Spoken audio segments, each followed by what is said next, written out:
Hello दोस्तों, आप लोग कैसे हैं। समीक्षा अधिकारी के लिए हम आप लोगों के लिए बहुत ही महत्वपूर्ण प्रश्नों को लेकर आए हैं।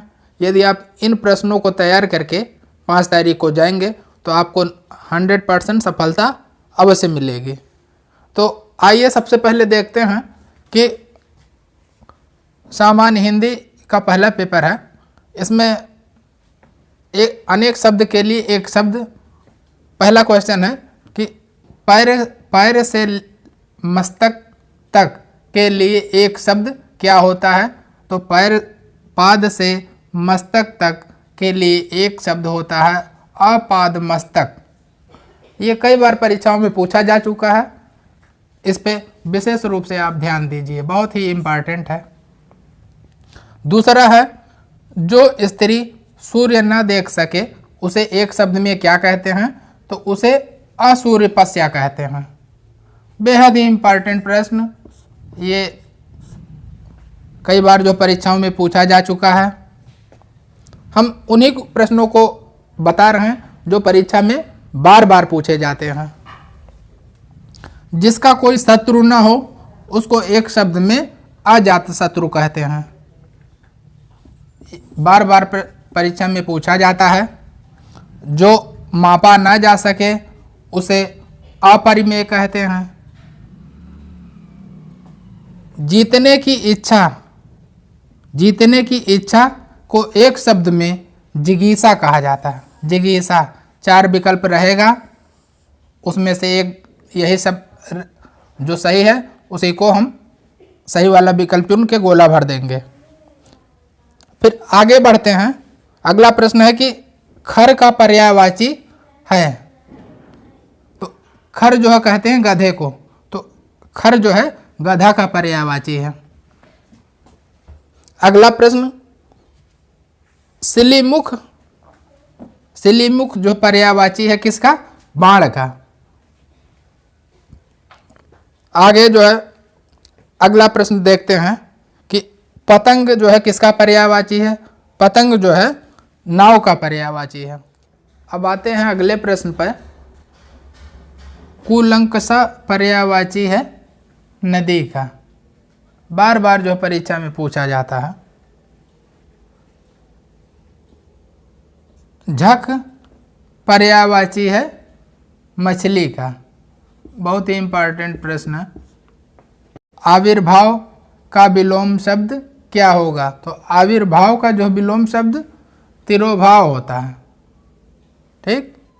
अब आते हैं आद्य का विलोम शब्द क्या होगा। तो आद्य का विलोम होता है अंत्य।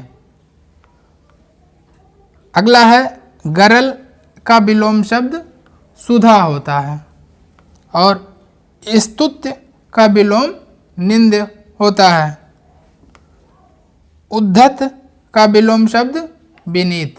तो ये जो है विलोम शब्द जो बताए हैं बहुत ही महत्वपूर्ण है। अगला जो है आते हैं संधि पे। तो देवेंद्र का संधि क्या होगा। देवेंद्र का संधि होता है देव प्लस इंद्र। नयन का संधि क्या होगा। नयन का संधि विच्छेद जब करते हैं ने प्लस अन, तो ए प्लस आय हो जाता है। ने प्लस अन नयन। अब आता है हमारा अगला प्रश्न। नायक का संधि विच्छेद होगा नय प्लस अक। ठीक। उसके बाद उज्ज्वल का संधि विच्छेद होगा उत प्लस ज्वल। अब अगला महत्वपूर्ण प्रश्न है। ता का उच्चारण स्थान है दंत। उच्चारण स्थान से कम एक प्रश्न जरूर आता है। तो ता का उच्चारण स्थान है दंत और चा का उच्चारण स्थान है तालु। दोनों में अंतर ध्यान रखिएगा। जो ता वर्ग का, जैसे ता था दा, जो ता वर्ग है उसका उच्चारण स्थान दंत होता है और चा वर्ग का उच्चारण स्थान तालु होता है। ऊष्म व्यंजन क्या है।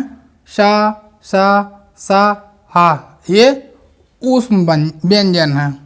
इससे भी सवाल आता है। अंतस्थ व्यंजन क्या है?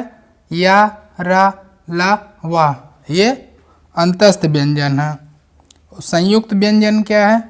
छ, त्र, ज्ञ, स्र, ये संयुक्त व्यंजन है।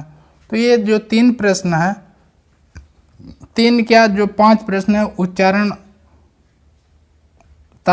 उच्चारण स्थान वाले, संयुक्त व्यंजन, ऊष्म व्यंजन, अंतस्थ व्यंजन, इनमें से 1 या 2 प्रश्न जरूर आएगा।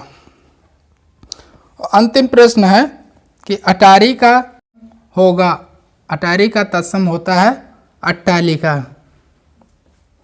तो आप लोगों के लिए हम बहुत ही महत्वपूर्ण 25 प्रश्नों का ये वीडियो बनाए हैं। इसको आप तैयार करके परीक्षा के दिन ज़रूर जाइएगा। अगर ये वीडियो आप लोगों को पसंद आएगा तो इसको लाइक और सब्सक्राइब ज़रूर करिएगा। बहुत बहुत धन्यवाद। आप लोगों के लिए शुभकामनाएं। आप लोग परीक्षा में अवश्य सफल हों। धन्यवाद।